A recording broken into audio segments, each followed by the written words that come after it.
tema hoje é como se lê uma imagem, não é exatamente como se vê uma imagem. Deliberadamente escolhi o verbo ler.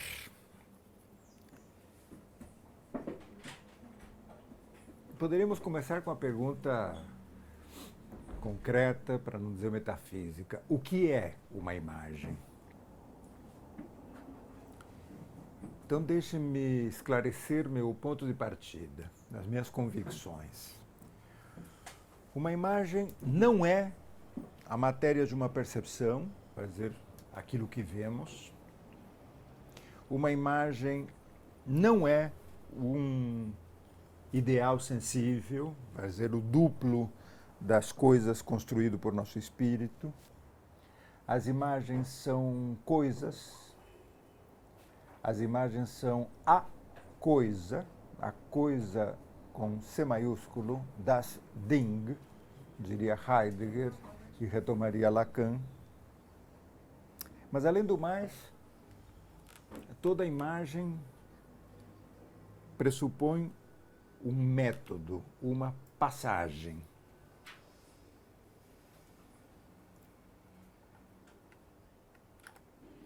Resgato uma ideia do Gilles Deleuze em A Imagem em Movimento. O que a diferencia a essa imagem presente, ela, realidade objetiva, de uma imagem representada, é a necessidade que ela tem de agir por cada um dos pontos sobre todos os outros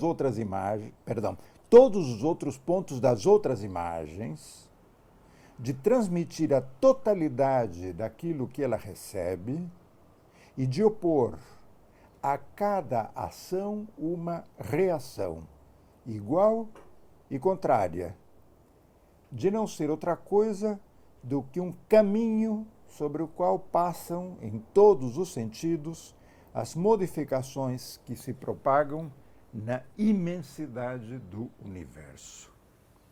Ou seja, que eu poderia, em resumo, definir as imagens como a história. As imagens são a história. E quando, a partir delas, construímos uma linguagem, esse discurso denomina uma arte, no sentido de alguma coisa que é pura ausência, e ela determina também uma história e até mesmo sua presença. Trocando em miúdos, as imagens são, em suma, o presente.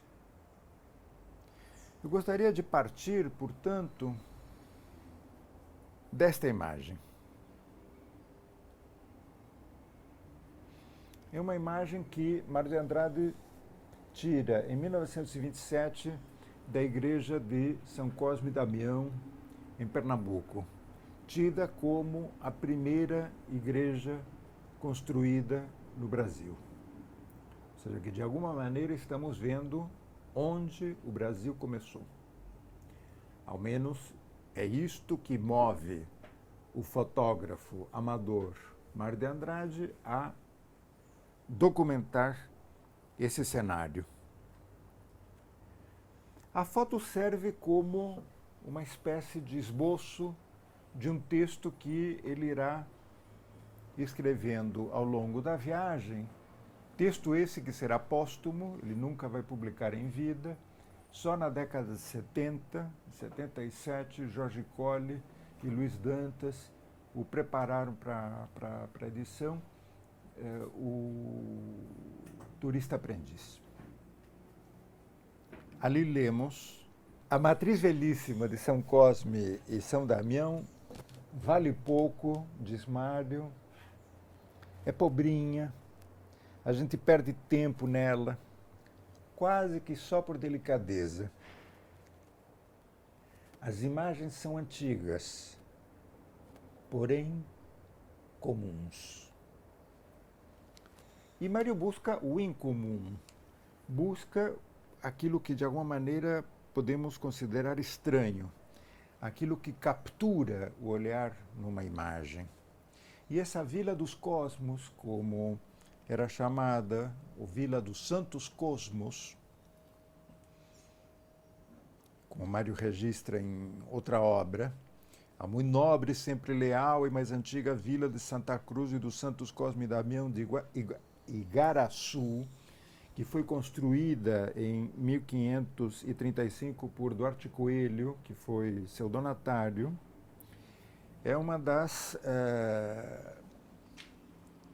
figuras mais retratadas por Franz Post. Temos aí uma tela de Franz Post, justamente retratando o Igaraçu seiscentista.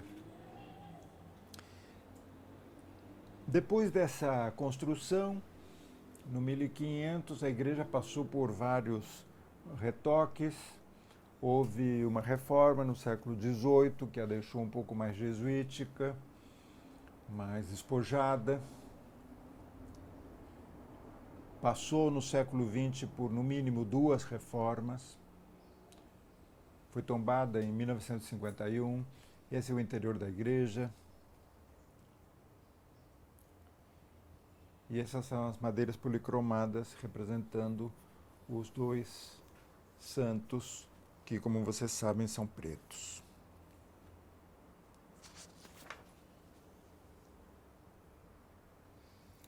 A fotografia de Mário, como lhes disse, foi tirada em 1927. Ou seja, que ainda a igreja não tinha sido tombada, não tinha passado por estas reformas que a deixaram como construída ontem, etc, etc. E eu entendo essa fotografia de Mário também como um esboço. Ou seja, Mário se vale da fotografia como um esboço para futuros textos. Em vez de usar a caderneta e anotar, fazer um croquis, um desenho, a fotografia, o meio mecânico, funciona como um esboço. Devemos a Manet o fato de começar a popularizar a fotografia como esboço de obras futuras. Na impossibilidade de pintar grandes assuntos, Manet achou que era importante estabelecer croquis, vai dizer, esboços preparatórios de uma composição, étude, os estudos, e esquisse, que são os esboços, porém já pintados, aquarelados ou pintados. E usando esses cadernos de esboços, que era muito comum entre os impressionistas, que passam depois a retrabalhá-los no ateliê, os pintores tinham uma série de hierarquias, digamos, no avanço de uma obra, que os ajudavam na modelagem da composição final. Ao contrário da prática acadêmica, se enfatizava que o ébauche era um elemento pictórico positivo no trabalho final. Quanto mais firme o esboço, mais seguro o resultado do trabalho final. Esse conceito de ébauche, esboço, é um conceito construído a partir de um verbo italiano, sbozzare. Sbozzare vem de bozza, que é uma pedra toscamente trabalhada, talhada. Quer dizer que a bozza seria um primeiro passo para uma escultura. Não é ainda a escultura, são os primórdios dela. Outras línguas optaram por outras variantes. O inglês preferiu o sketch, o francês o esquisse. Conceitos ambos que, passando pelo italiano schizzo, delatam uma origem grega, schedios, que marca a ideia de divisão. Divisão que permanece no nosso esquizo. O esquizofrênico é alguém justamente que tem as suas representações divididas. Ou seja, que o sketch, é alguma coisa que pega o objeto pela metade, rapidamente. Essa técnica de utilizar fotografias como primeiro esboço de uma obra foi popularizada pelos impressionistas. Vocês têm aí um exemplo de um pintor belga, Fernand Knopf, que não teve nenhum receio em substituir o carnet de croquis por fotografias. Não foi o único. Frans von Stuck, Henri Evenepoel foram outros artistas que usaram da mesma técnica. Courbet, Gustave Moreau, Degas, Eugène Delacroix, ou seja, aqui estou falando de nomes pesados, digamos, do universo pictórico do final do século XIX e que se valeram de fotografias de Jean Villeneuve, de Henri Raps, de Eugène Durieux. Houve uma exposição, alguns anos atrás, no Museu de Belas Artes, em Bruxelas, intitulada Em Torno do Simbolismo, que justamente mostrava o débito que a pintura impressionista mantinha com as fotografias, como preparatórias, como esboços das obras finais. O recurso prévio à fotografia como esboço, longe de ser um reforço verista, documental, nos deixa paradoxalmente longe de uma interpretação realista ou materialista. Ou seja, que a obra não é um fragmento de vida, a obra é uma leitura simbólica, uma leitura alegórica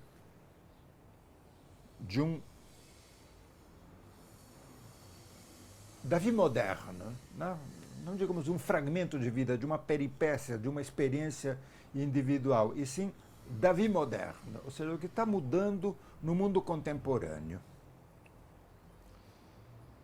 Ou seja, que imbuído desse espírito, Mário escreve no Diário de Viagem pelo Nordeste uma página um pouco à maneira de um outro belga, Rodenbach, que em Bruges, a Morta, compôs um longo poema em prosa apoiado em fotografias prévias da cidade belga.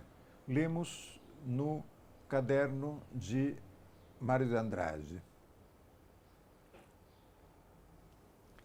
A estrada de Recife para Igaraçu é bem boa, porque, afinal das contas, com polvadeira São Paulo já me acostumou. Por sinal que passamos por um bairro chamado Paulista, onde tem uma fábrica e gesticulação. Trilhos, um largo com gente e o coretinho preparado para o pastoril.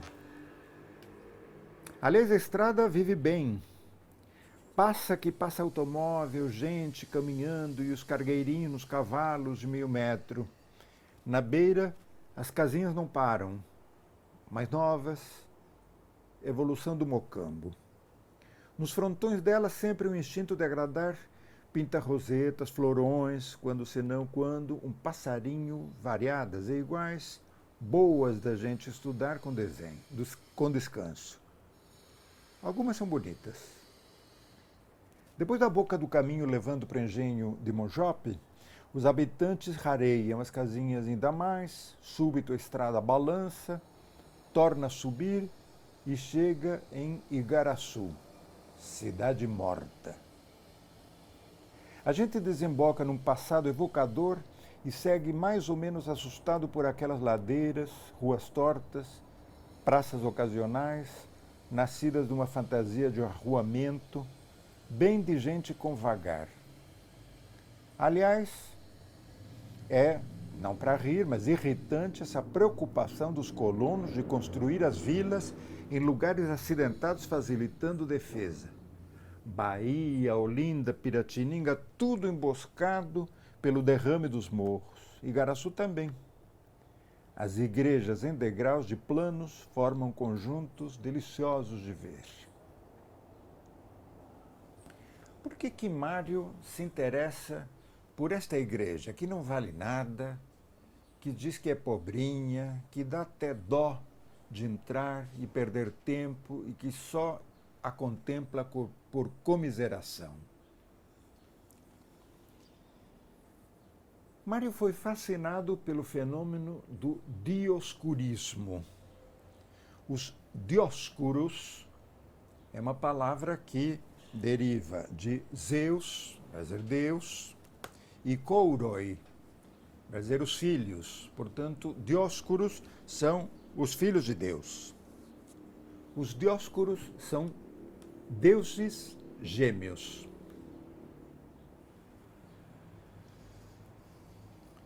Mário chegou a pensar numa obra sobre os deuses gêmeos. Ia chamá-la de Ngung, que é uma palavra que em língua bantu significa gêmeo.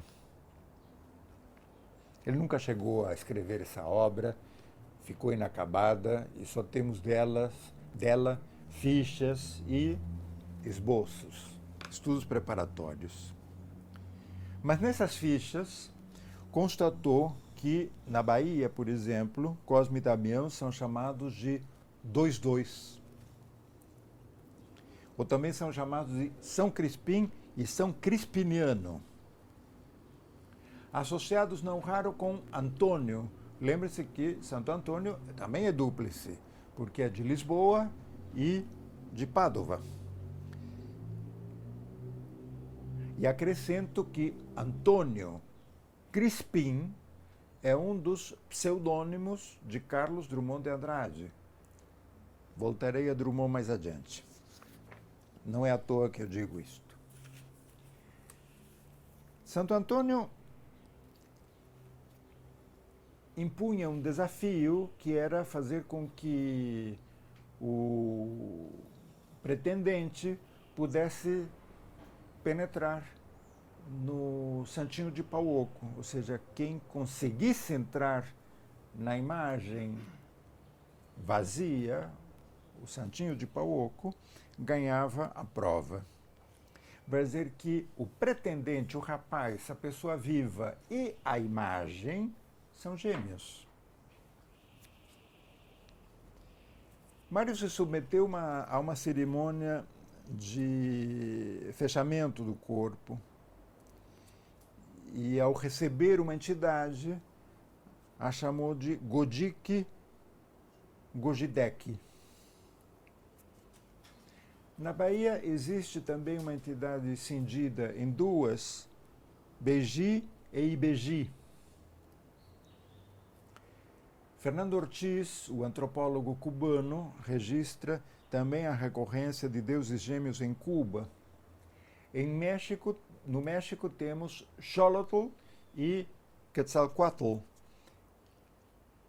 E o próprio Macunaíma é gêmeo. Ou seja, que uma imagem e seu duplo encenam uma sorte de martírio da imagem. Martírio da imagem desdobrada. E é isto que me interessa destacar, porque a diferença da fenomenologia, que veria a imagem desprovida de qualquer investimento libidinal, o que me interessa, como interessa a Didier Berman, é uma imagem com patos, uma imagem com sensibilidade, com implicação de quem vê. Jorge Lima refere um outro episódio que também revela um martírio das imagens. Em Cada Um Canta a Sua Terra, um dos ensaios 28, em que ele acusa o impacto que lhe causou a leitura de Macunaíma. Ele publica isso em 1929, lá no Nordeste, num pequeno volume intitulado Dois Ensaios. O outro ensaio é um belíssimo ensaio, um longo ensaio sobre Proust. Jorge Lima diz: o índio havia preparado o terreno religioso para o negro. Este foi chegando e sem precisar dos antos interessantes de Anchieta, que em força eram tão fortes como os processos do chefe Sechele, um chefe africano. Isto é narrado pelos colonizadores britânicos atravessando a África, né? Ainda era a semente fecunda do inteligentíssimo missionário católico. Os futuros pais Joões foram gostando mesmo das procissões, da água benta, das missas cantadas, do São Cristão, do seu vigário. Mas se encontrasse Pascal, não gostava não. Me diga uma coisa, não era natural que o brasileiro, vendo a demora ou o indiferimento que qualquer santo pusesse a uma petição sua, botasse o santo de cabeça para baixo, o surrasse com um galho de pinhão roxo, o São Benedito tão enfeitadinho de fitas do oratório? Pois é isto que eu quero fazer hoje com vocês. Inverter a imagem. Ou melhor, dizer que aquilo que vemos no Nordeste é a inversão de imagens ausentes. Se lê uma imagem podendo ler as imagens ausentes. Esse é meu objetivo essa tarde. Nessas anotações que ficaram inéditas para o estudo sobre o dioscurismo,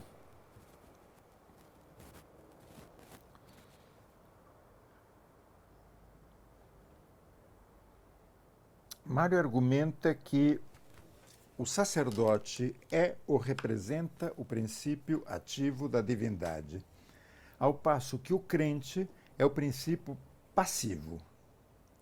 O mal é também ativo porque não consiste em não fazer o bem, senão em transgredi-lo. Vai dizer, em agir contra, em contrapor-se ao bem, em renegar e vencer o bem. Ao passo que o bem quer, religiosa ou mesmo socialmente falando, a passividade que obedece, a passividade que se sujeita, assim, a existência nos catimbóis de entidades socialmente maléficas não implica, diz Mário, nos mestres, uma criminosidade delinquente, mas antes, pelo contrário, um inocente artifício de defesa, aliás, quase infalível contra a crendice popular. Então vejam que ele está interessadíssimo em cindir, em separar a ideia da fantasmagoria que podemos associar à imagem com a ideia de malfeitores, né, de criminosos, que era uma verdade inconteste na década de 20.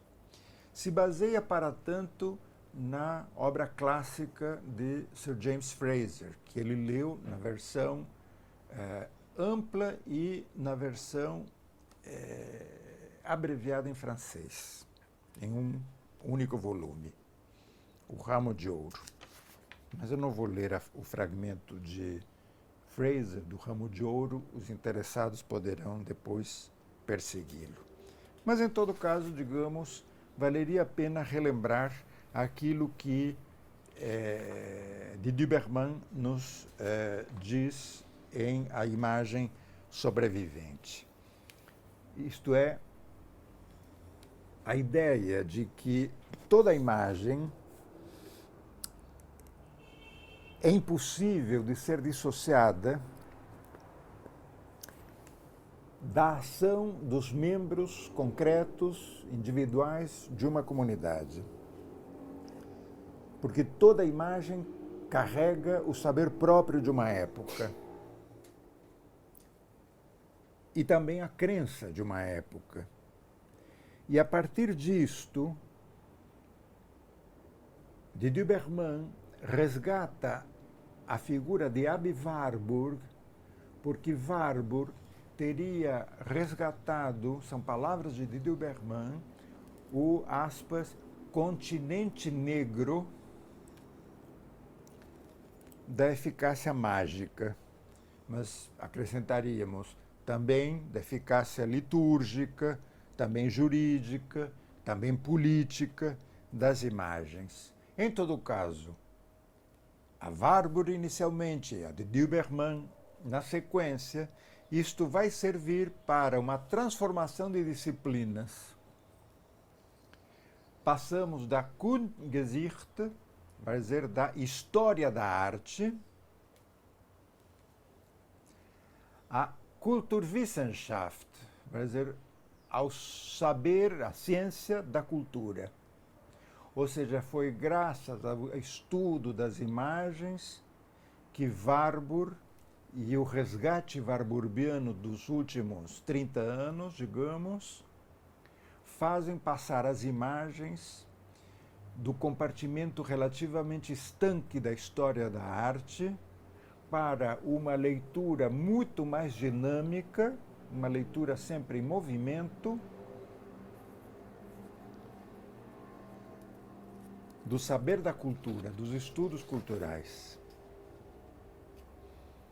Não preciso dizer que essa é justamente a deriva que vai ser perseguida por discípulos de Warburg, como o inglês Edgar Wind e suas pesquisas sobre arte e anarquia, ou as mais conhecidas de Walter Benjamin, desde ensaios como Doutrina das Semelhanças, o clássico ensaio sobre a obra de arte na época da reprodutibilidade mecânica e tantos outros.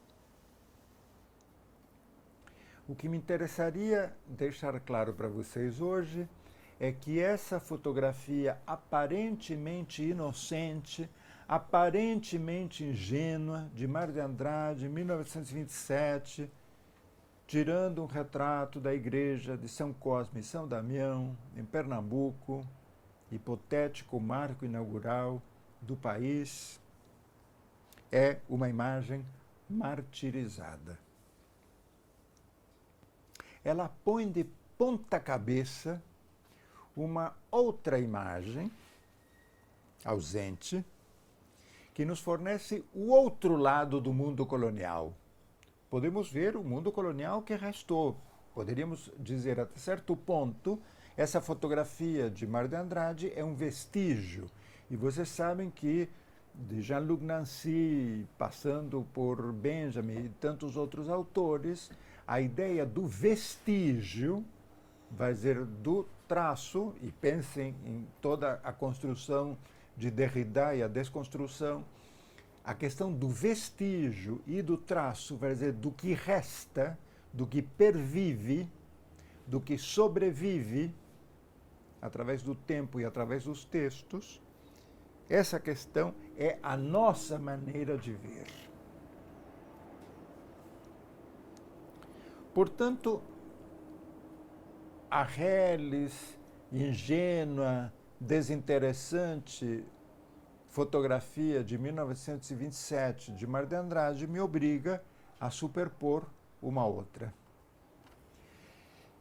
Vocês estão vendo aí uma madeira, não é tela, é madeira pintada, policromada, de 1505, né? 1510. Milagres dos Santos Médicos Cosme e Damião. Foi pintada por Fernando del Rincón. Esteve durante séculos em Guadalajara, num mosteiro de Guadalajara. E só na Guerra Civil, agora no século XX, final da década de 30, ela entrou no Museu do Prado. Rincón trabalhou para a coroa de Aragão, depois se transferiu para Castela. Foi um dos iniciadores na Espanha da Renascença, da pintura renascentista. E vocês vão ver na composição dessa madeira alguns vestígios renascentistas. Percebem à direita e à esquerda em cima na parte superior do quadro, umas pequenas prateleiras que dispõem alguns objetos, sobre os quais eu vou falar mais adiante, assim como os retratos. E tudo isso é moda renascentista. Porém, também já está sendo atravessado por um barroco incipiente, né? Os brocados, o trabalho da tessitura, dos tecidos, o tecido que cobre, por exemplo, o doente, sobre quem vai se realizar a operação cirúrgica, revela justamente essa atração, esse gosto pelos tecidos, né? Pela densidade dos tecidos. O que nós estamos vendo ali? Ali estamos vendo uma operação, um sacristão branco, que é o que está sentado, perdeu uma perna, vai ser-lhe enxertada a perna de um etíope já falecido, que se vê na parte inferior do quadro. O negro está morto já. Mesmo morto, a ele se lhe enxerta a perna branca que se cortou do doente. E a intervenção dos santos, Cosme e Damião, consiste em enxertar a perna preta no corpo doente branco.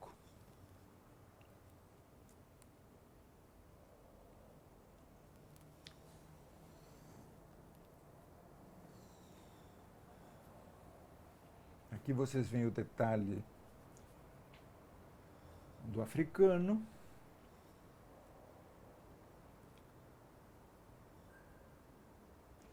E aqui a parte superior. Esse é o canto superior direito. Vocês veem, junto de uma jarra, uma romã, que em espanhol se diz granada, o que acentua o caráter alegórico da obra. Ou seja, a obra pintada no início do século XVI alude à recente reconquista, como se alguma vez tivesse sido católica, da cidade de Granada, e para tanto coloca uma romã, uma granada, no fundo do quadro. Quer dizer, é pela intervenção dos reis católicos que a Espanha se reintegra e ganha novo vigor justamente com esta escravidão tirada da Etiópia. Ela pode, se bem reciclada, servir para dar novos brios à colonização espanhola. No canto superior esquerdo, vocês veem do lado da figura do santo uma fruta, parece ser um melão,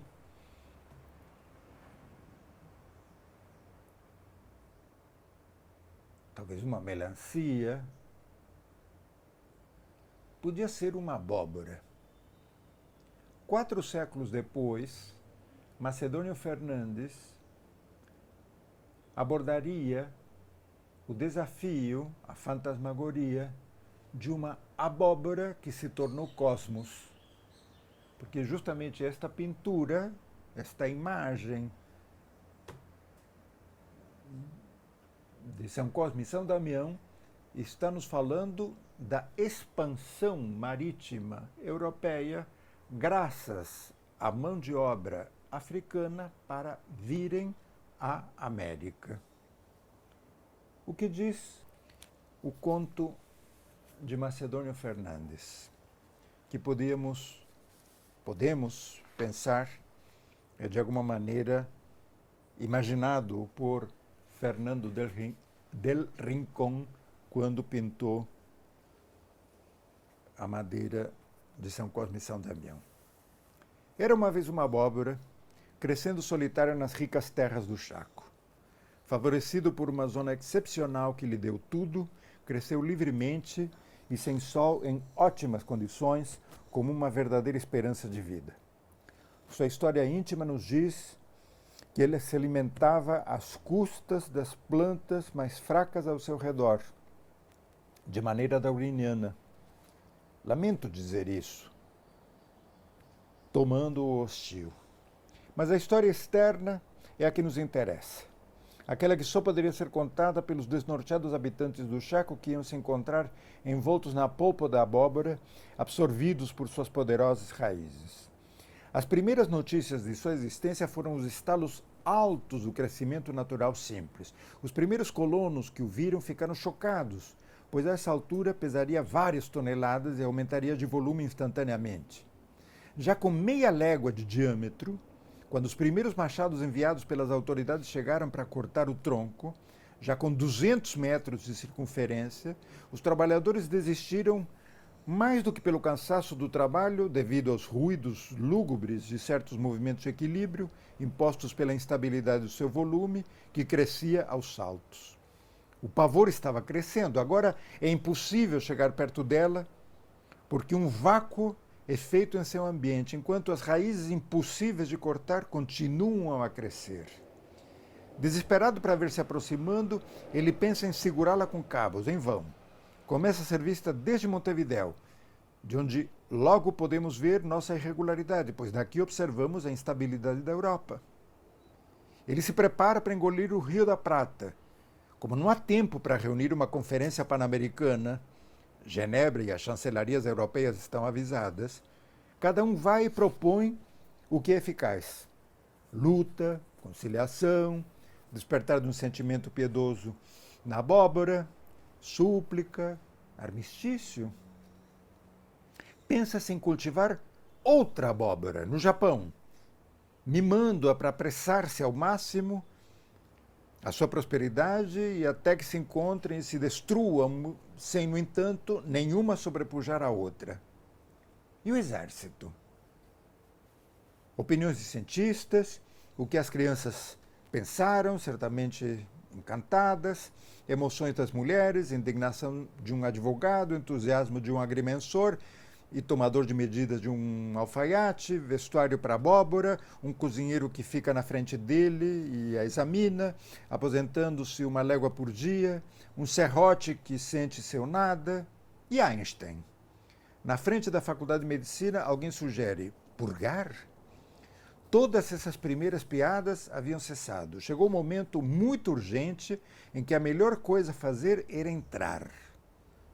Bastante ridículo e humilhante é entrar nisso às pressas, mesmo que esqueça o relógio ou o chapéu em algum lugar e apagando o cigarro antes, porque não há mais um mundo fora da abóbora. À medida que cresce, sua taxa de dilatação é mais rápida. Assim que uma coisa é outra. Não atingiu a figura de um navio, já parece uma ilha. Seus poros já têm 5 metros de diâmetro, agora 20, agora 50. Parece ter a sensação de que o cosmos ainda poderia produzir um cataclismo para perdê-lo, um maremoto, uma fenda na América. Você não prefere, para seu próprio bem, explodir, estilhaçar, antes de ser colocada dentro de uma abóbora? Para vê-la crescer, voamos de avião. É uma cordilheira que flutua no mar. Os homens são sugados como moscas. Os coreanos, na antípoda, se benzem e sabem que seu destino é questão de horas. O cosmos desencadeia no paroxismo o combate final. Tempestades desesperadas e terríveis, radiação insuspeita, tremores de terra, talvez de origem ou reserva no caso de ter que lutar com outro mundo. Cuide de qualquer célula que esteja perto de você. Basta que um deles encontre todo o conforto para viver. Por que não fomos avisados? A alma de cada célula diz lentamente: quero apoderar-me de todo o estoque, toda a existência quadrada da matéria, preencher o espaço e talvez de espaços siderais. Posso ser o universo individual, a pessoa imortal do mundo, a batida única. Não damos ouvidos a isso. Estamos na iminência de um mundo de abóbora, com homens, cidades e almas dentro. O que já pode machucá-lo? Trata-se de abóbora servindo seus últimos apetites. para sua calma final. A Austrália e a Polinésia acabam de desaparecer. Cães que não viveram mais do que 15 anos, abóboras que mal resistiam a 1 e homens que raramente chegavam aos 100, essa é a surpresa. Dissemos, é um monstro que não pode durar, e aqui você nos tem dentro. Nascer e morrer para nascer e morrer? A abóbora deve ter dito, não mais.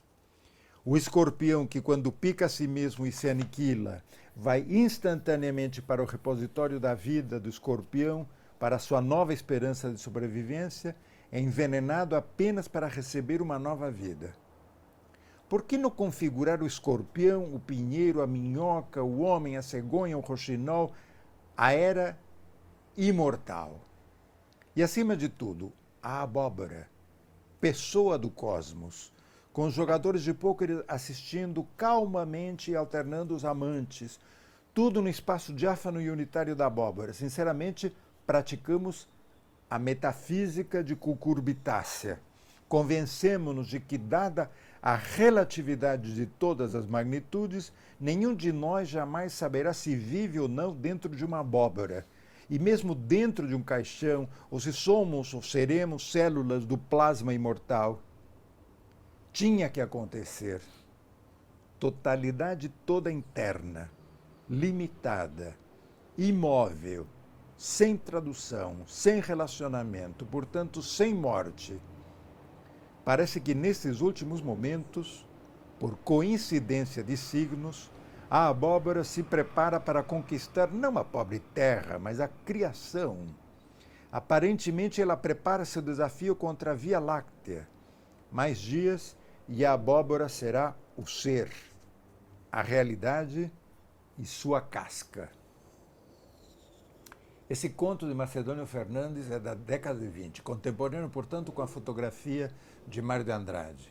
Ou seja, que as vanguardas, na década de 20, estão pensando aquilo que não se vê como fundamento do que erroneamente vemos.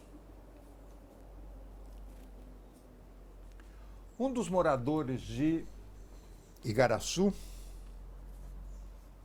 era Maurício de Nassau. Foi para Maurício de Nassau que Franz Post pintou o óleo que lhes projetei agora há pouco. Mas a cena da tábua de Fernando del Rincón, eu diria que antecipa em um século um outro quadro da coleção de Maurício de Nassau, que vocês conhecem muito bem. Trata-se de A Lição de Anatomia do Dr. Nicolas Tulp, pintado em 1632 por Rembrandt. Agora temos que ir até Haia para poder ver esse quadro.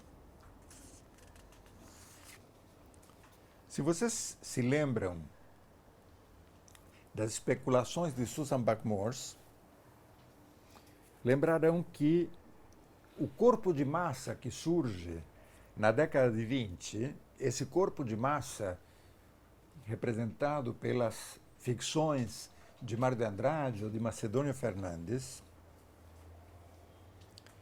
é um corpo simultaneamente hipersensibilizado e anestesiado, que é sujeito da experiência cinemática e é mantido nessa situação paradoxal pela mesma imanência simulada que descreve o objeto reproduzido pela fotografia e ainda mais pelo cinema.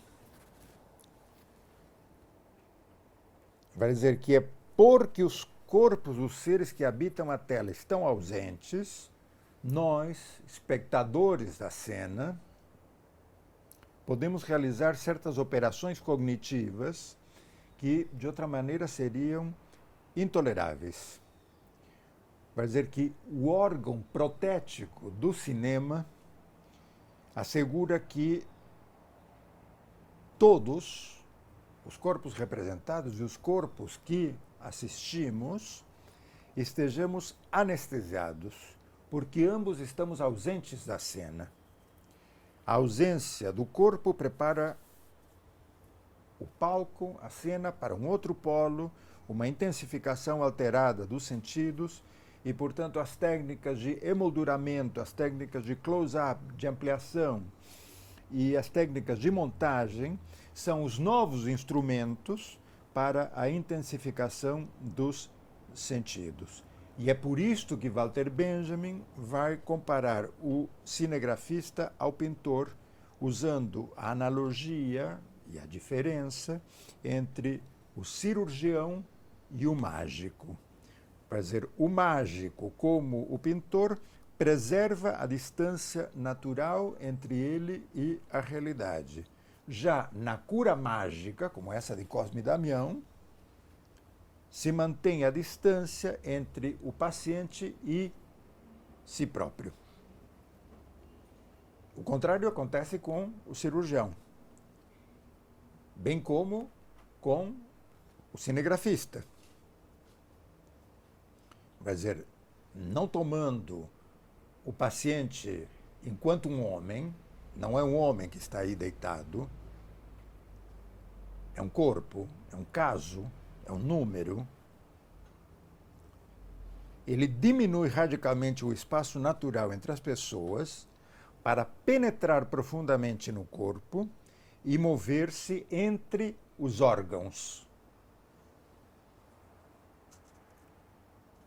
Ou seja, resumo da história, só cirurgiões e cinegrafistas podem narrar a história. A história obedeceu, e sobretudo a história colonial, obedeceu a cortes muito profundos. No México se popularizou no século XVIII o que se chamava de quadro de castas. Este foi pintado em 1770. Vejam que, como uma história em quadrinhos, enumera todas as combinações raciais possíveis, as mais desejadas e as mais abjetas. Espanhol com índia mestiço, mestiço com espanhola castiço, castiço com espanhola espanhol e assim sucessivamente.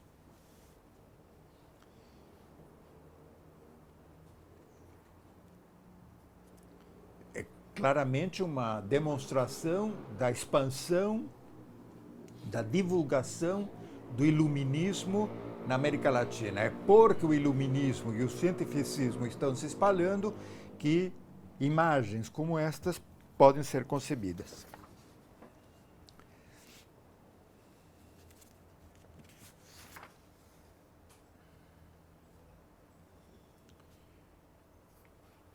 Ao que apontam imagens como estas?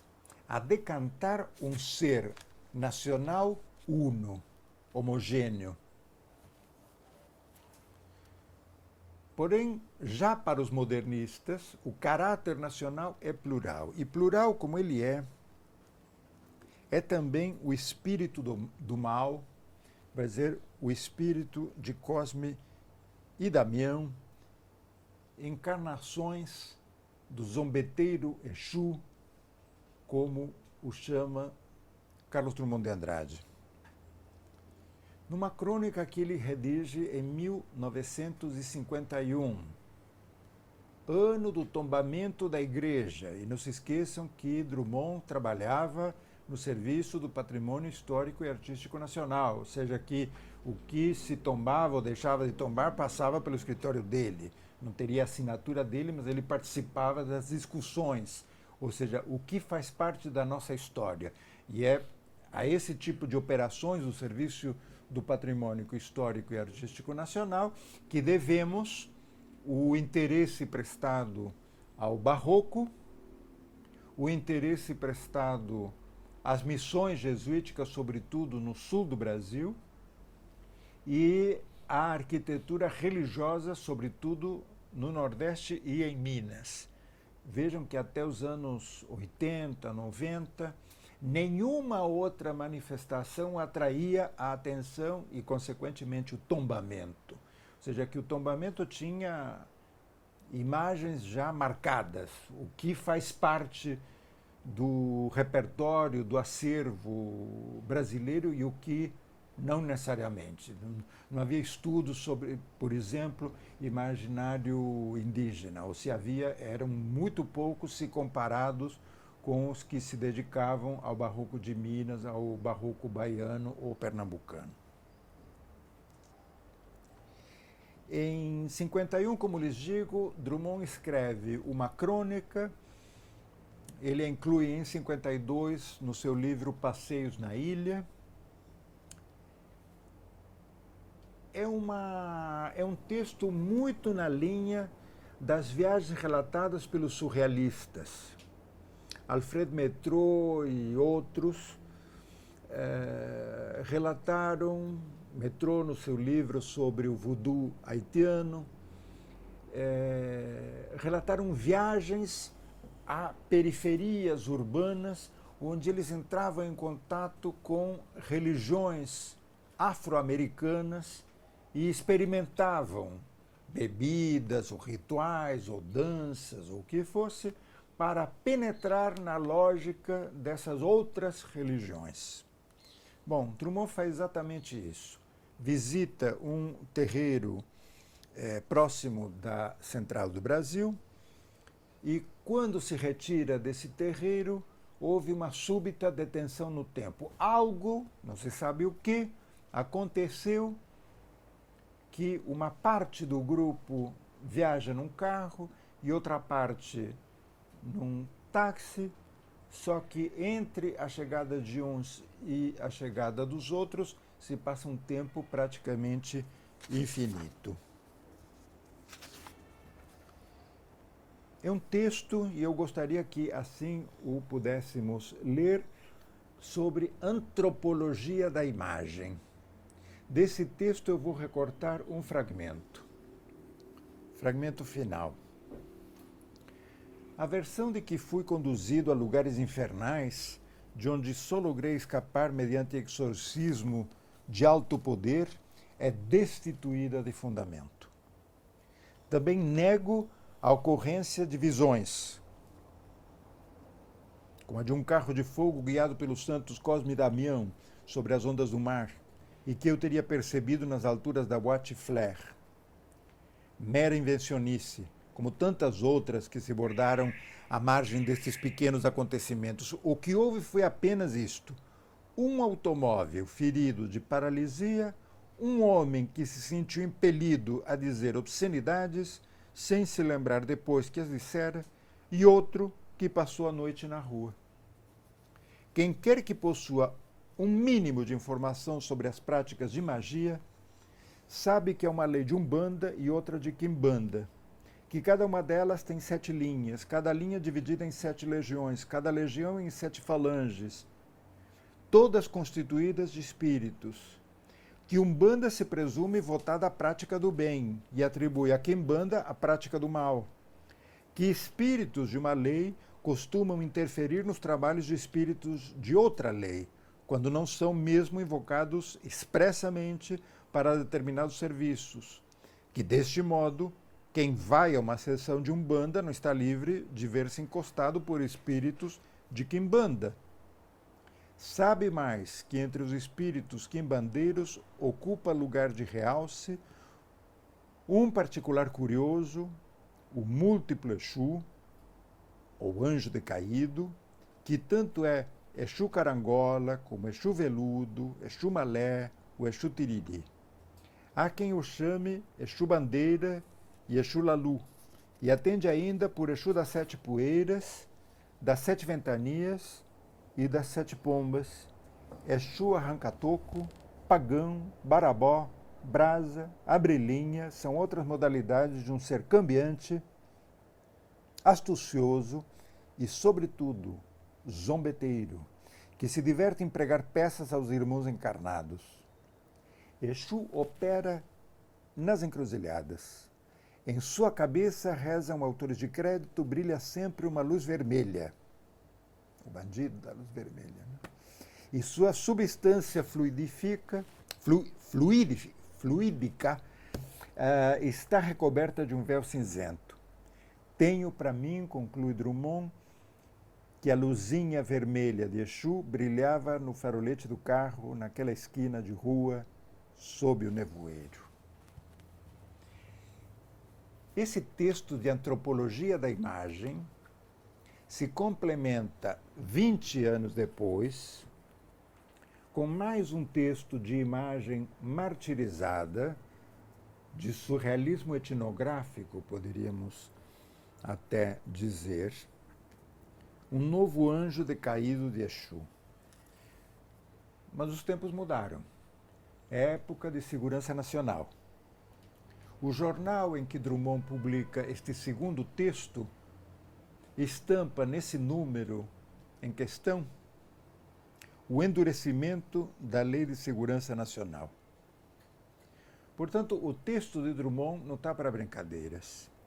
E ele insiste na síntese da bipolaridade, ou seja, que vejam que essa bipolaridade que tentou ser subsumida na glória imperial pela Espanha do 1500, essa unidade que já se estilhaça na década de 20, na forma de uma abóbora que vira cosmos e na forma de diferentes imagens que, montadas por Mário de Andrade, permitirão fazer um percurso, vai dizer, um Bildungsroman, um turista aprendiz, aprende viajando, aprende montando, catando cacos, montando esses cacos.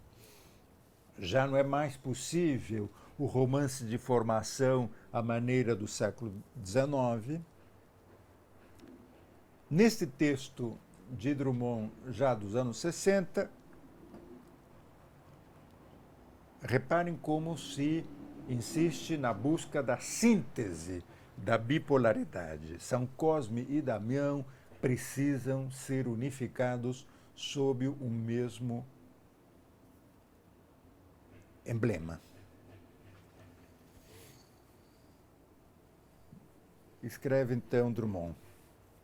Este ano, Cosme e Damião ainda foram, ou foi, comemorados dia 27 de setembro, mas a partir do ano próximo a Ordem Vaticana celebrá-los no dia 26. Melhor. Os doces começaram mais cedo e a vida está cada vez mais urgente de açúcar, com ou sem publicidade industrial. Hesitei no verbo porque, vá lá, a gente saber como tratar os dois santos, são dois em um em dois. Há quem diga que são três, e não cabem na igreja de Andaraí, que lhes é consagrada, são santos de rua. Cruzam conosco, num entra e sai de camaradagem plena. Em sua modéstia, extravasam de igreja e oratórios, entram pelo coração adentro do homem e da mulher do povo, e em cada um desses recintos humildes instalam seu tugúrio, que é também consultório profissional de medicina. Cosme e Damião reconciliam o povo com as profissões liberais. Mostram que a compartimentação de classes é artifício odioso, pois doutores e pés rapados podem entender-se no comum território do amor. Honra, pois, a esses doutores árabes que se dizem anarguiros, isto é, inimigos da prata. Não lhes ocorreria pleitear remuneração pelo serviço da medicina, e muito menos alto nível salarial no serviço público. Isto não quer dizer que a medicina cristã se corrompeu. Os tempos são outros. O imperador Diocleciano chama-se hoje imposto de renda ou imposto de serviços. Obrigações sociais, vida cara, cuidados vis e muitos, e cada médico tem de enfrentar seus próprios males antes de curar os do próximo. Um dos males maiores é a solidão da alma, que Cosme e Damião não conheceram. Eles que eram duplos de si mesmos. Se Cosme fraquejasse, Damião havia de ajudá-lo. A tibieza de Damião encontraria corretivo na decisão de Cosme. Neste século, cada um de nós, médico ou paciente, é apenas Cosme ou meio Cosme. Tão reduzida se tornou a personalidade humana em tempos de socialização da medicina e de massificação eletrônica. Perdemos principalmente os mais eruditos o sentido da geminidade. o povo, entretanto, ainda conserva um tostão, no sentimento inato de companheirismo, ou quando, ao nomear os dois mártires, os funde num só adjetivo: São Cosme e Damião. É uma santidade incomum, como a vida que viveram, a água e o fogo que partilharam e a morte que dividiram irmãmente, não dois, mas os 5 filhos da viúva Teodora. Gêmeos, hoje em dia, se chegam a 5, adquirem a consideração de fenômeno, viram notícia de jornal, ninguém repara que podemos nos tornar gêmeos se assim não tivermos nascido, e que a capacidade que tem o ser humano de adicionar-se a outros seria praticamente infinita se não cultivássemos, por vício de educação e civilização, um isolacionismo moral que chega a assumir formas políticas ferozes. Cosme e Damião nasceram juntos, juntos viveram e morreram. Não satisfeitos com isso, juntaram-se aos outros homens e mulheres nascidos antes e depois deles, e a todos consideravam gêmeos, isto é, identificados pela sorte da espécie. A tão sublime loucura, os poderes constituídos responderam com providências enérgicas, como a de lançar os gêmeos do alto de um penedo ou no interior de uma fornalha. Como Cosme e Damião insistiam em ser irmãos de todo mundo, cortaram-lhe as cabeças, ou melhor, a cabeça. Isso não prova nada. Não é a cabeça que torna os homens gêmeos, nem a coincidência fisiológica. O morador da igreja do Andaraí, prosternado ante a dupla imagem que forma um santo só, sabe disso. Em Igaraçu, os fiéis da igreja mais velha do Brasil, será? Também sabem. E em cada terreiro, entre cantos e bailes, um pouco desse sentimento de geminação de todos os seres perdura intacto em meio a flores, a doces, ao africano e comovido coral. Saravá, meus santos. Em suma, que a dupla de Cosme e Damião, desdobrando-se infinitamente, nos coloca o problema do corte. Sabemos, se lembramos de Godard, se lembramos da leitura que Agamben faz do cinema de Godard, que justamente a renovação do cinema proposta e praticada por Godard consistia nada mais e nada menos do que de 2 operações: corte e retorno. Corte e recuperação. Portanto, o que se coloca diante desta especulação, desta antropologia da imagem, sustentada por Mário, por Drummond, pela intrusão da tela de 1510, etc., etc., são uma série de questões. Onde cortar? Como cortar? Quando há imagem? Como enxertar ou montar imagens? O que é tradição e o que é ruptura? Não é outro o debate sobre o presente. E sabemos que para encontrar um início desse presente, somos obrigados a recuar no tempo. Muitas são as versões de início, portanto, de corte. Onde começa? Onde começa o Brasil? Quem foi que inventou o Brasil? Foi seu Cabral, 2 meses depois do Carnaval. É um relato possível. A igreja de Igaraçu é outro relato possível. Olímpia é outro relato possível. Aí começa a arte moderna. Uma moça despojada de todo o enfeite, apenas com uma fita de seda amarrada no pescoço e com a sua escrava, uma negra, que lhe traz frutas tropicais. Não nos esqueçamos que Manet viveu no Rio de Janeiro.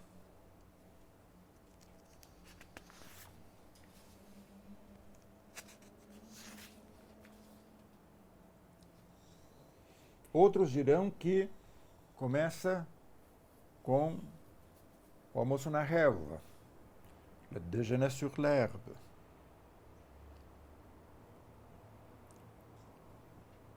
Da mesma maneira que a romã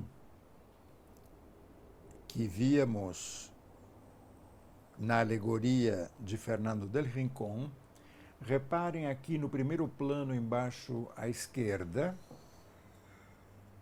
isto é o primeiro plano inferior do Déjeuner sur l'herbe, e vejam que novamente as frutas que estão na cesta que a moça carregou para o piquenique não são frutas francesas, são frutas tropicais. Ou seja, que novamente temos o mundo colonial que irrompe na cena de ócio e prazer metropolitanos. Então, portanto, o corte é 1863, com esse modernismo, essa inovação técnica praticada por Manet com Le Déjeuner sur l'herbe, exposto no Salão dos Refusés, dos recusados.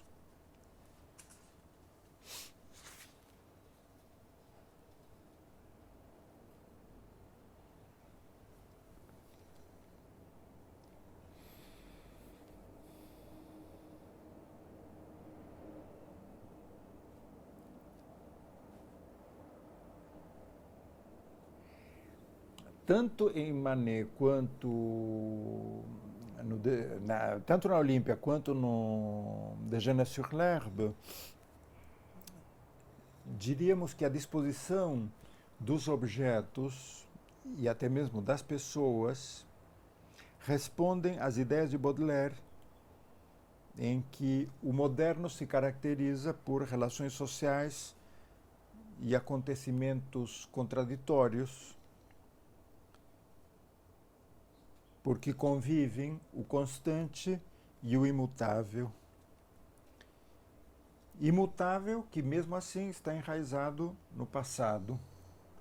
Pensem o quanto os fuzilamentos de Goya, durante a invasão napoleônica à Espanha, reaparecem no México, retratado na execução a Maximiliano.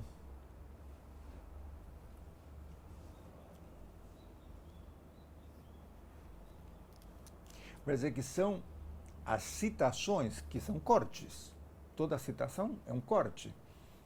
É um recorte de uma imagem, é um recorte de um texto que se enxerta em outro texto. Como a abóbora, o melão, a melancia, recortada na alegoria colonizadora do Fernando del Rincón. Ou seja que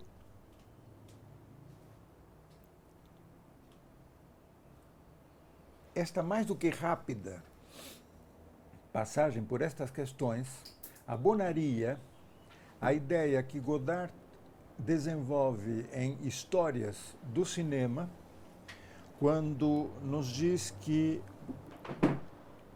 o Manet de Bataille, relembrem que no livro que Bataille dedica a Manet, chama atenção para o fato da Olímpia ser a primeira tela moderna, porque ela não quer dizer nada e porque ela se apresenta nua. Vai dizer que o tema da obra de arte moderna é a falta de assunto. Por outra, beckettianamente, poderíamos dizer o tema da obra de arte moderna é o silêncio. Seja com a Olímpia ou com Berthe Morisot, o mundo interior acaba sendo mais importante do que o cosmos.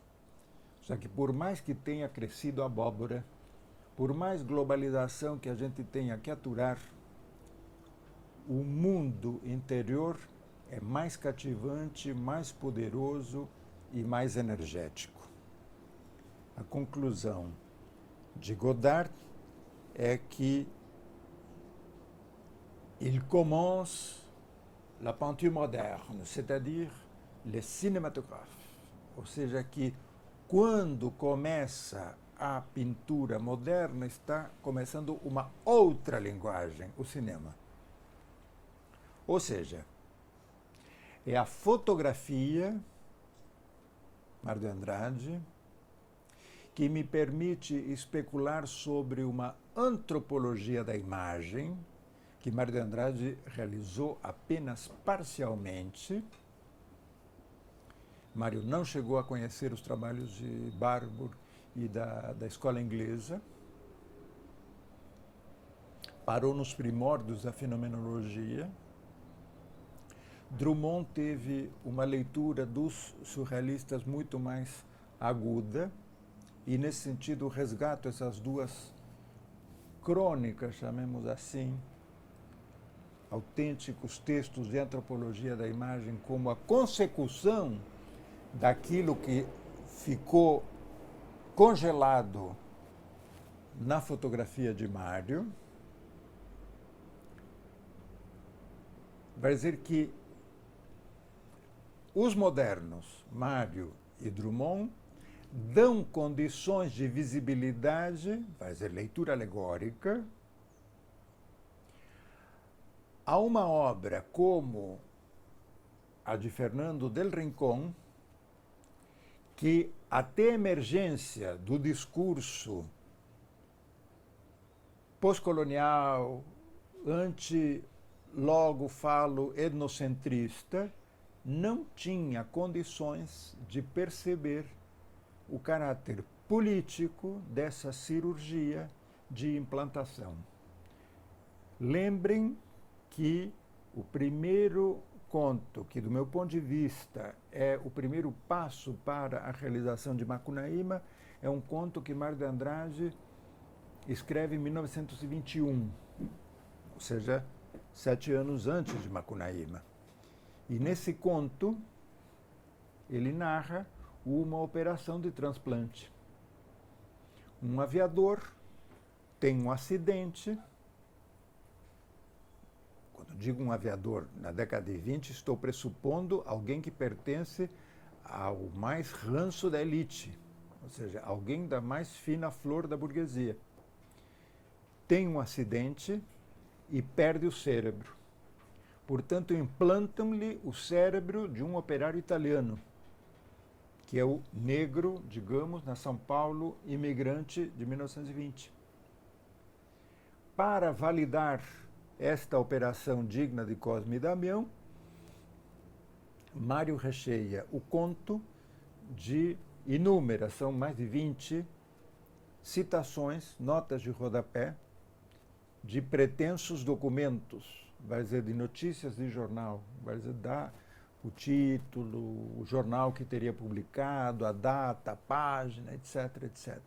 Vai dizer, é a potencialização do falso que nos permite chegar a alguma verdade. E é justamente esse esforço, portanto, iniciado pelos modernos, que foi continuado pelo saber contemporâneo, pela desconstrução e outras filosofias, para resgatar fragmentos do passado que não têm visibilidade espontânea no presente, que nos permitem conceber o presente como alguma coisa de mais denso e complexo. Portanto, quando começa uma linguagem, quando começa a pintura moderna, está, a rigor, começando outra: o cinema.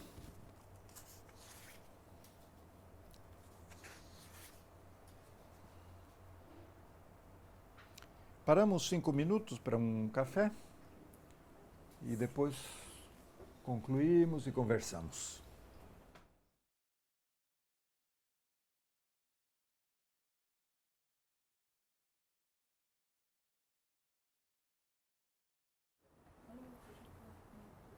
Retomemos então esta ideia de Godard de que a pintura moderna começa no mesmo ponto em que, a rigor, se desenvolve o cinema.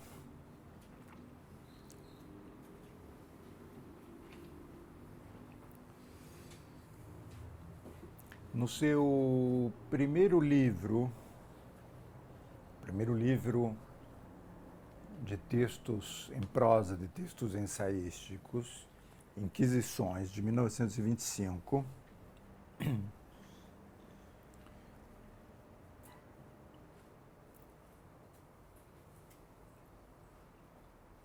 Borges dizia que as imagens são uma feitiçaria, uma fantasmagoria, é a palavra que ele usa. São uma feitiçaria. Portanto, não é descabido todo esse percurso que, pela via de Cosme Damião, fizemos entre África, Europa e América.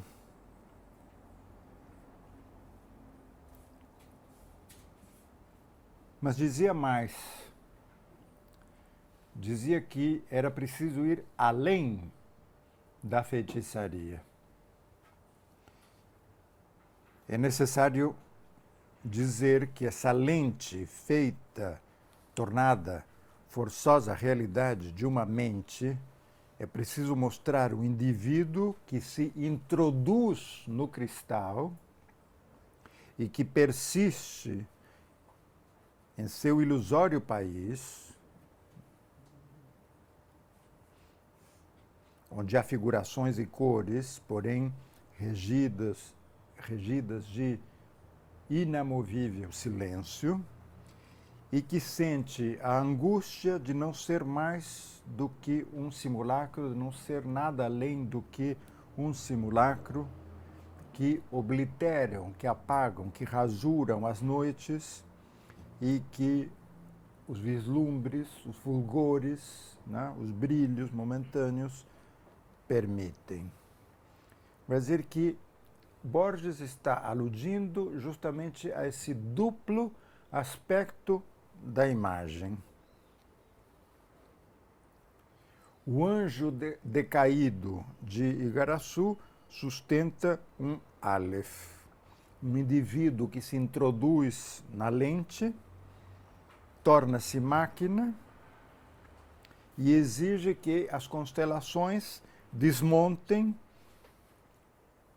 o destino, o que estava determinado, o que era forçoso e necessário, e que renovem a organização mundial em signos nunca antes contemplados. É aquilo que Macedônio Fernandes solicitava pela via de um leitor desatento. Ele dizia que o ideal do leitor era um leitor desatento, né? Ou seja, um leitor que não prestava constantemente atenção e que justamente nos momentos de fraquejar, de fracassar, de enfraquecer-se, né? De debilitar-se, justamente nos cochilos, nas amnésias, nas ausências, nos hiatos, ali aparecia a possibilidade ficcional de rearmar outros fragmentos, de montar as peças numa outra disposição. Isso vai ter seu correlato nas formas visuais contemporâneas. No pós-cinema, digamos, a duração dos planos já não é tão relevante quanto era no cinema de autor.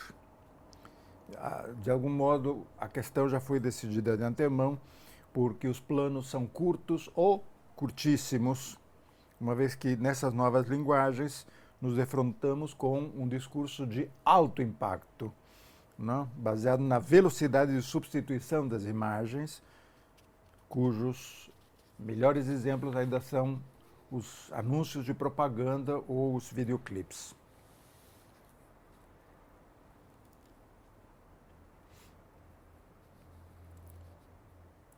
Joshua Agamben tem construído a sua teoria do moderno a partir da hipótese de que o homem é o animal que vai ao cinema e que resgata essas imagens movimento como motor de uma teoria recursiva da história. construída a partir das imagens dialéticas de Benjamin. Ou seja, a história se faz por imagens, mas essas imagens estão, por sua vez, carregadas de história. E ao dizer que as imagens estão carregadas de história, estou dizendo que elas estão carregadas de nonsense, de dislates, de sem sentidos, de paradoxos, de silêncios, de abismos.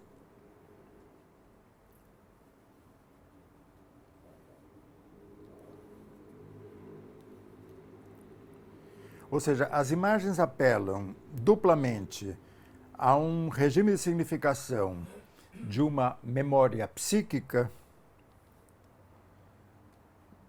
mas elas se elaboram como sintoma e, portanto, sobrevivem àquilo que as provocou, àquilo que as gerou, e se deslocam no tempo, se deslocam no espaço, exigindo que se alarguem, consequentemente, os marcos de temporalidade.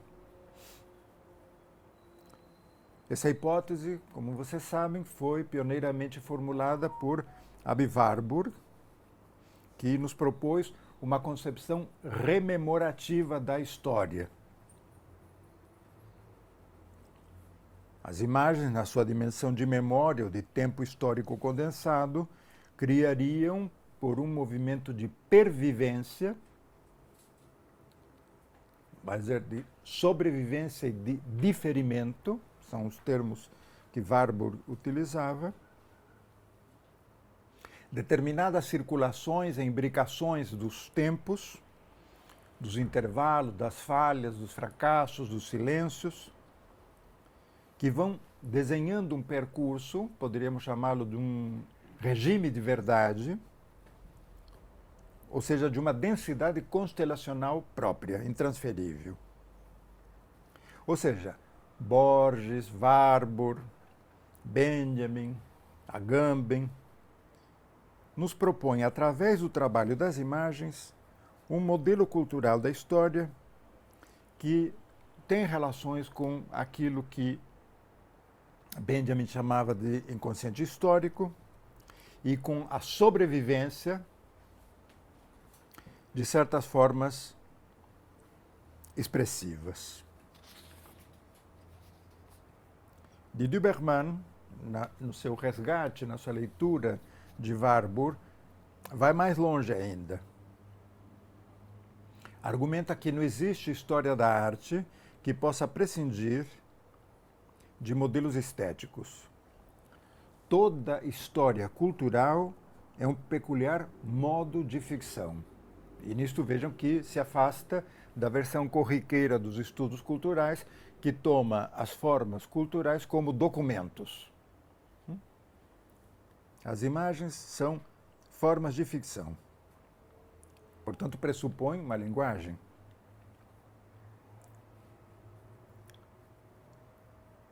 E esse método de Warburg está assentado nos trabalhos prévios de um antropólogo como Edward Tylor, antropólogo que foi de decisiva importância para os trabalhos de Mário de Andrade. Ou seja, que se aparecem estas questões do dioscurismo, da cisão das imagens, da duplicidade, etc., etc. Em Mário, isto não cai do céu. Tylor também vinha tentando uma teoria da linguagem emocional e imitativa, para a qual Mário cunhou conceitos como memória, assombração, superstição. Ou seja, que vemos aí uma leitura atenta de Tylor, de um lado, antropologia, e de Freud, psicanálise, de outro. O conceito de sobrevivência nos levaria mais longe ainda, remeteria a Burckhardt e seus estudos sobre a Renascença, e nos levaria fundamentalmente a Nietzsche, cuja polaridade dionisíaco-apolíneo ganha destaque em Warburg quando se transforma em olímpico e demônico. Ou seja, que Nietzsche fornece a Warburg e aos seguidores dessa escola, dessa corrente, instrumentos para pensar uma estética das forças e considerar o pathos na sua potência formadora.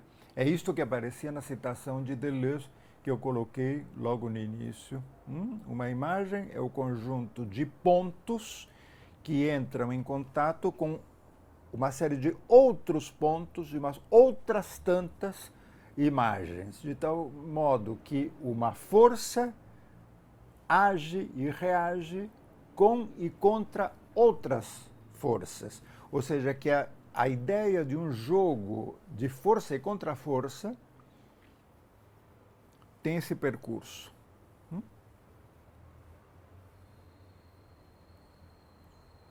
Em Warburg se chamará fórmula de pathos, a pathosformel, e a partir dessa pathosformel vai se impor na análise contemporânea. Mas observem que o valor de pathos é sempre dúplice. Como Cosme e Damião.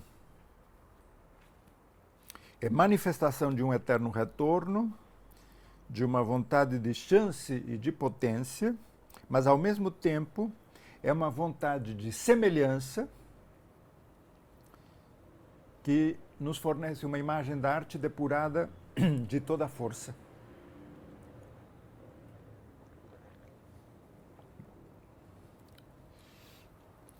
A fórmula de pathos, a pathosformel, amarra assim de maneira ambivalente tanto a receptividade, que poderíamos caracterizar como uma potência passiva, quanto a representatividade, que poderíamos avaliar como uma potência ativa.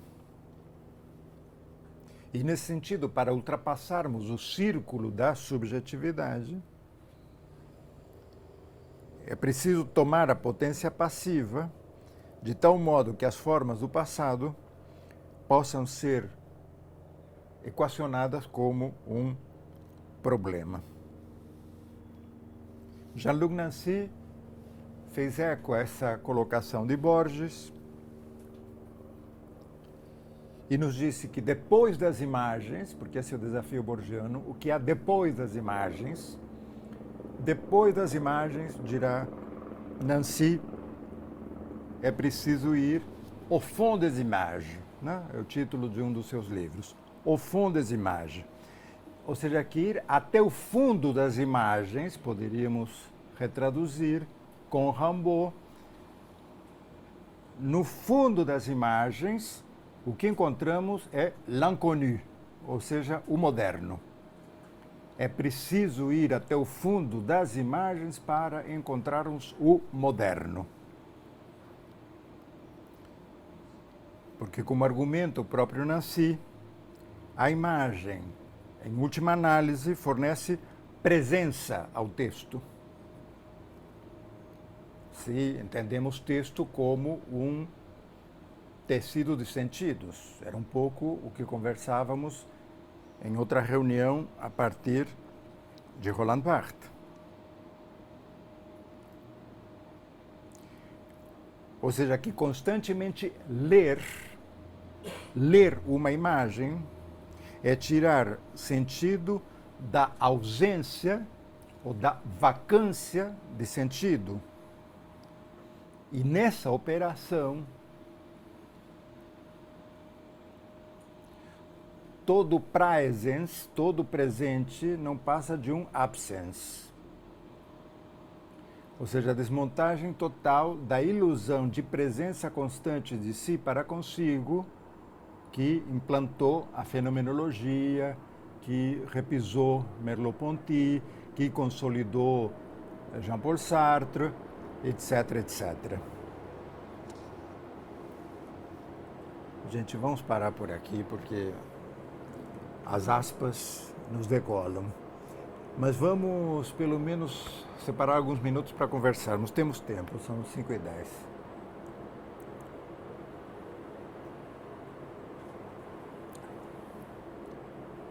colocações que vocês queiram fazer, perguntas, questões.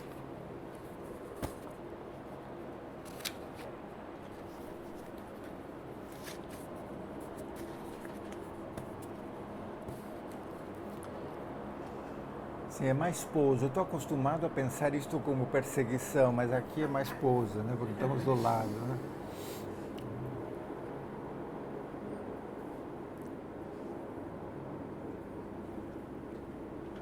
Na Argentina tinha na época macrista, a governadora da província de Buenos Aires tinha decidido que era muito inseguro morar em La Plata, então ela resolveu morar num quartel de exército no oeste da cidade, a uns 30 quilômetros ao oeste.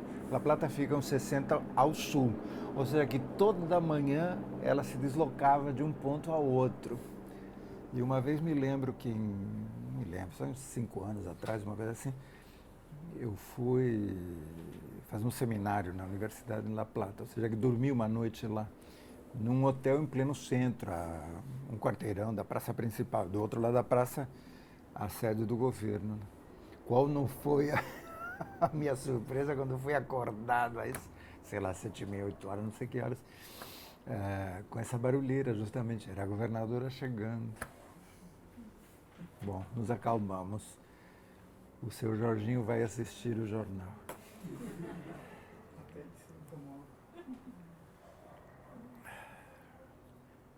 Assistir a Rede Catarinense de Notícias, acho que é assim que chama a maneira informal que ele encontrou de projetar imagens para louvarmos a sua gestão.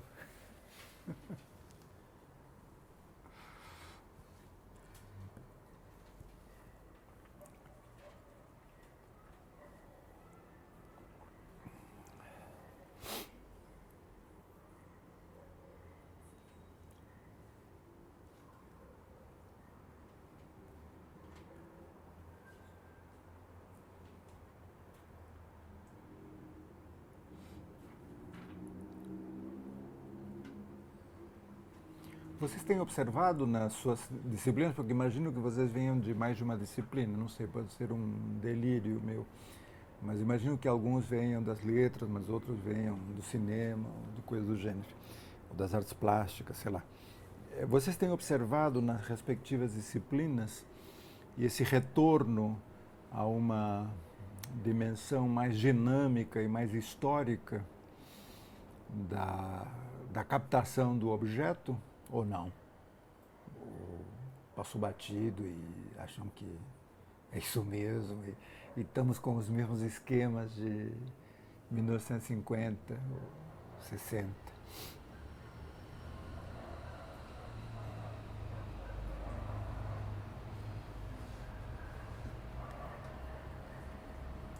Em que sentido, Raul? Na instabilidade da captação do objeto? A ilusão de que podemos descrever um objeto estático, sempre igual a si próprio, estável, não é? Autônomo, detentor de determinadas leis, regras de produção, e que em função da descrição dessas regras de produção imanentes a esse objeto, nós poderíamos dar conta dele. Essa era uma ilusão muito forte na fenomenologia dos anos 60, atravessou o estruturalismo assim, né? O estruturalismo se gabava de poder fazer descrições de estruturas que eram estáveis, né? O velho axioma saussuriano de que, abordando uma estrutura, pouco importa se um filme, se uma frase, se etc., etc., analisávamos elementos que davam conta do todo. A ideia do tout se tient. A ideia do todo que se amarra por essas partes, né? Ou seja, que analisando autonomamente essa estrutura, pensem na mais simples descrição sintática, né? Como o estruturalismo entende a frase, o enunciado, funcionalmente como a união de um sujeito e um predicado, cada uma dessas unidades como uma estrutura, ou seja, o sujeito tem um núcleo, que é um substantivo, e uns outros elementos orbitando em torno dele, que são os adjetivos, etc, etc. Ao passo que a estrutura do predicado tem um núcleo verbal com umas outras tantos planetas girando em volta, que são as circunstâncias de tempo, modo, lugar, isso e aquilo. Bom, esse tipo de descrição vai pelos ares quando Chomsky inventa que a linguagem é performance, ou seja, aqui um conjunto de minutos de regras de produção que nos permitem fazer inúmeros, infinitos enunciados, né? Então, diríamos, a herança disto é que desconfiamos terrivelmente das descrições autonomistas e prestamos, em compensação, muito mais atenção ao problema do dinamismo, da metamorfose, da transformação, né? Ou seja, que o objeto é sempre alguma coisa que está mudando, né? Ou seja, o que vimos ontem já não é o que é hoje, né? Na área das ciências humanas, essa leitura mais autonomista seja mais comum, por exemplo, na área da sociologia. Eu tenho lido algumas coisas profissionalmente, digamos assim, na área do desenvolvimento regional. Então, eles acreditam essa leitura na área da economia ou do desenvolvimento ainda é extremamente pautada no descritivismo, né, das instituições e das políticas públicas, mas sem se dar conta que as políticas públicas também são fabulações, também são deveriam ser instáveis, né? Em contraponto, não acho que na área da literatura esteja existindo tanta ingenuidade. Posso também estar me relacionando com pessoas que partilham de um outro tipo de leitura. Mas na área das ciências humanas, pelo menos aqui na economia, sociologia, ainda se crê num mundo estático, né? Um mundo dado por realidades. Né? Mas eu queria voltar a uma... Não, eu não queria voltar a outro assunto, né? Deixa eu te dizer uma coisa em relação a isso, porque senão depois vai ser difícil voltar. Veja que interessante, porque isso implica reconhecer que a região seria uma parte da nação. E a nação é homogênea, e é unitária, e é decidida pela lei. Que a lei determina a inclusão de todos os cidadãos no conjunto homogêneo da nação. E que, portanto, todos esses cidadãos, perante a lei, são definidos como iguais. Isto já soa caricatura para nós, né? Basta ver hoje uma imagem para esse discurso funcionalista cair por terra. Hoje não me pergunta a circunstância, porque eu estava passando e não ouvi a notícia em si, só vi a imagem. Numa delegacia da Vila Mariana, em São Paulo, um rapaz, pardo obviamente, sendo carregado por 2 ou 4 policiais, como se fosse um leitão que estava indo ser assado, né? Indo na churrasqueira. Ou seja, é Debré. São imagens que você encontra nas gravuras de Debré, né? Do Pelourinho, etc, etc. Quer dizer, as torturas infligidas ao escravo fugitivo passavam por um tratamento idêntico. Então, mais interessante para mim do que o auto que possam ter lavrado na delegacia da Vila Mariana é como esses policiais hoje, junho de 23, aliás, carregavam esse rapaz. Não? Na política eu acho que falta a impregnação de uma descrição do Estado de fundo funcionalista e desenvolvimentista de claríssima origem norte-americana é ainda muito forte e não se deixa penetrar pelas teorias políticas de fundo biopolítico de origem europeia. Porque, digamos, qualquer bom leitor de Foucault, de Agamben, de qualquer um, de toda a biopolítica italiana, por exemplo, né? Certamente seria sensível a essa questão, né? O que marca a necessidade de se alterarem os discursos na escola. Né? Porque, digamos, na escola primária, na escola secundária, é ainda isso que se ensina. Somos todos iguais perante a lei faz vínculo social. Quando estamos cansados de saber que a lei não faz vínculo social, que a única função da lei hoje em dia é produzir restos descartáveis, dejetáveis, né? E é isso que precisa ser trabalhado, né? Sim, me diz. Porque essa leitura do desenvolvimento regional ainda supõe uma teleologia. Parece que em algum momento, né, todos os recursos do Estado estarão distribuídos equanimemente, o que é uma fantasia absoluta. Claro. Então, os fundamentos desse tipo de leitura é que estão muito equivocados. Eu acho que queria só reportar o que mencionaste do Fraser, né, do Ramo de Ouro, né, enquanto já naquela antropologia nascente, né, já havia essa concepção de que até mesmo isso, né, até mesmo o relato da divindade, tudo é ficção. Né? E este livro é tão maravilhoso, é tão incrível, a ponto do Joyce ter dito que é o grande texto literário da humanidade, né, o Ramo de Ouro do Fraser. Né? Então, concordando e fazendo esse contraponto com muito de uma leitura absolutamente ingênua. E só para finalizar, agora na revista Piauí deste mês existe uma bela reportagem chamada A Teia do Golpe, que explica milimetricamente todos os telefonemas e WhatsApps, enfim, trocados, tanto no dia da eleição quanto na véspera do 8 de janeiro. Né? Claro. E que demonstram cabalmente que as instituições falharam miseravelmente. Claro. Né? E que alguns atos de puro voluntarismo de uma ou duas pessoas, que é a matéria, literalmente salvaram a democracia. Exatamente.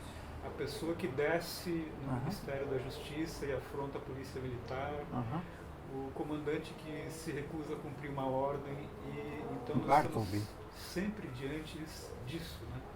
Da absoluta, do ínfimo, né? Entre os destinos, né? Que é dado por, enfim, tudo é fabulação, né? Então, esse processo de montagem que tu muito bem demonstraste, o corte, né?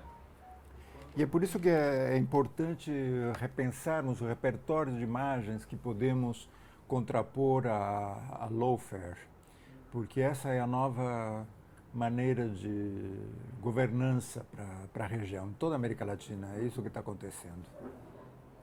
Né? Pensa em Honduras, né?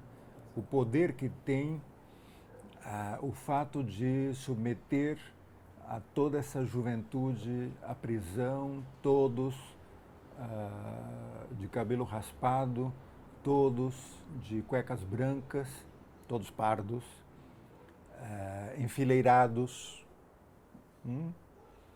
e a determinada ordem, todos obrigados a correrem, a se deitarem, etc, etc, etc.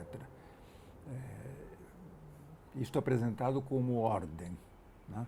Quando o resto da sociedade está muito mais caótico do que era antes da chegada das autoridades. Né? Mas isso podemos ver no Peru, né?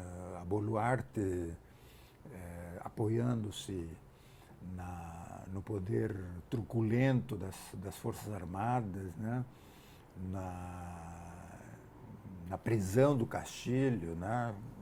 Retirado de cena e agora retocado, digamos, com um relato que o apresenta como um grande confabulador, etc, etc, quando a confabulação está sendo feita a olhos vistas, né? E continua tentando se legitimar, fazendo com que uma delegação peruana perambule mundo afora, tentando normalizar a situação de golpe, né? De golpe do Peru, mas Já sabemos o que acontece aqui, o que acontece no Prata, etc, etc, etc. Né? Pensem na reunião de presidentes de 15 dias atrás. Teve mais peso uma imagem, né, como Lula recebeu Maduro, do que qualquer decisão que tenha surgido da discussão. Ou seja, alguém leu o que se aprovou, deixou de aprovar, quem disse o quê, etc, etc. Não. Só tinha peso se fizeram salamaleques ou não fizeram salamaleques, se receberam ou não receberam, se havia guarda-costas, se não havia, papapá, papapá. Ou seja, que a imagem é o que define as políticas hoje. E não é diferente na Europa. Não pensemos que isto é um déficit latino-americano. Se você vai para a Europa, a questão é idêntica, absolutamente idêntica. Né? E em todos os casos eu sinto que o que poderia haver como potencialidade da mudança fica empobrecido quanto ao poder de fabulação. A potência de transformação e de fabulação aparece empobrecida. Né? Há como que um déficit de ficção, por assim dizer. Né? Sim, diz. Eu queria pegar um outro ponto, eu acho que assim, me chamou a atenção, mas não é mais um pensamento, a questão da natureza morta, né? Ela aparece ali na romã, né, a granada, assim. Então ela é um elemento alegórico que está ali no cantinho, né, e que é possível fazer essa leitura e que ela vai atravessar no tempo, né? Então vai para Manet, ali de Janeiro, né, a Olímpia. Então essa questão e a gente pode trazer isso também para lá para o Post, para os primeiros holandeses, que dá para fazer essa relação. A gente tem uma coisa incrível na pintura no Brasil, que é essa imagem dos holandeses que chegam e retratam as frutas como a atualização do barroco, né? Você está são os holandeses que estão pintando o barroco lá, que vem para o Brasil e retratam as frutas tropicais, né, com essa linguagem barroca. Né? E aí, fazendo a relação com o Cosme Damião, que é a questão da oferenda, né? Também na Umbanda. Então você tem também uma leitura, que se pegar no Mário de Andrade e tal, da Umbanda, que são as frutas também, as frutas, os doces, né? Assim, com as crianças. Então, tem uma coisa que é interessante da oferenda. Aí, agora eu estou fazendo uma outra coisa, que se pensar a questão dos fuzilamentos, também tem a ideia do sacrifício, né? Claro. Então a morte também como sacrifício, como, não sei se poderia dizer como oferenda também, mas tem uma relação da oferenda com o sacrifício humano. Sim, sim, sem dúvida, sem dúvida. Quanto à natureza morta, acho que há duas coisas que seria interessante relembrar. Primeiro que na natureza morta, sobretudo da tradição do norte,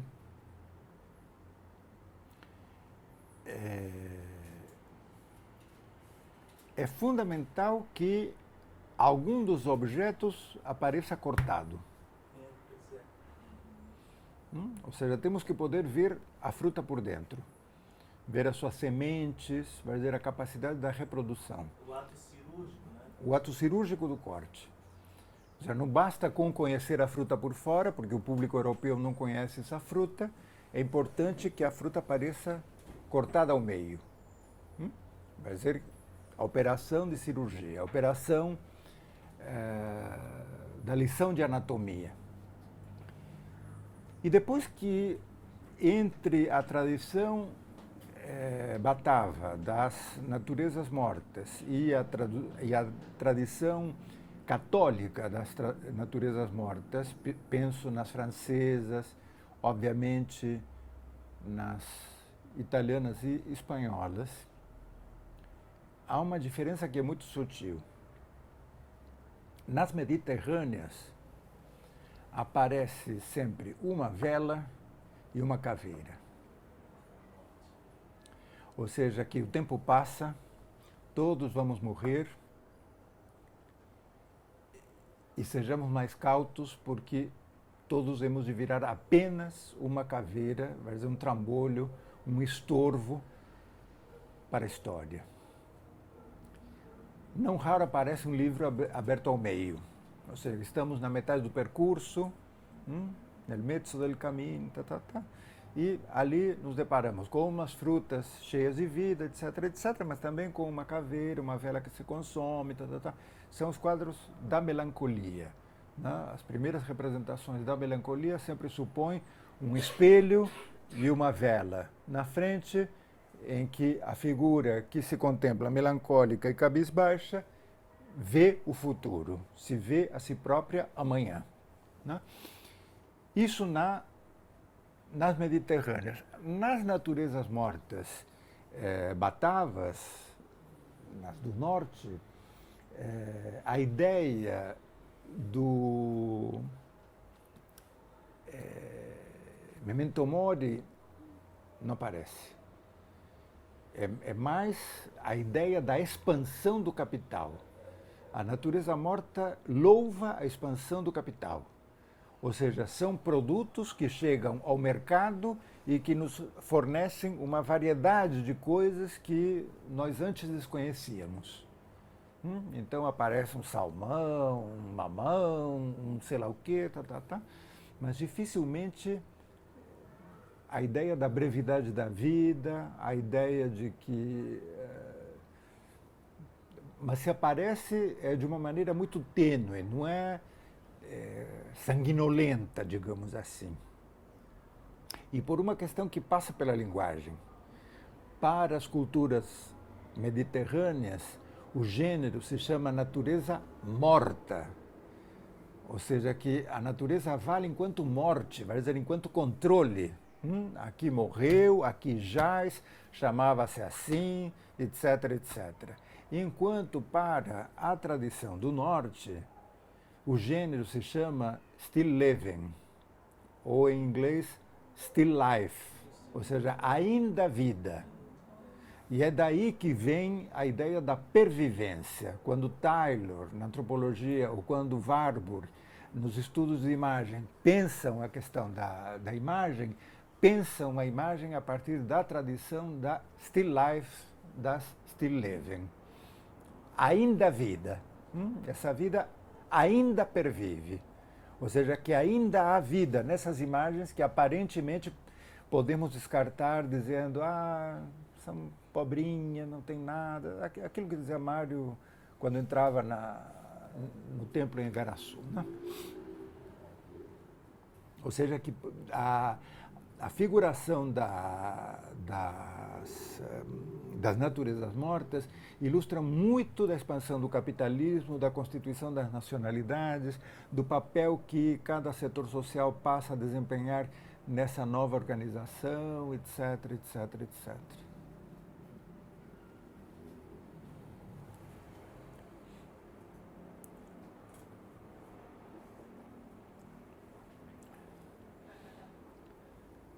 Mais alguma questão?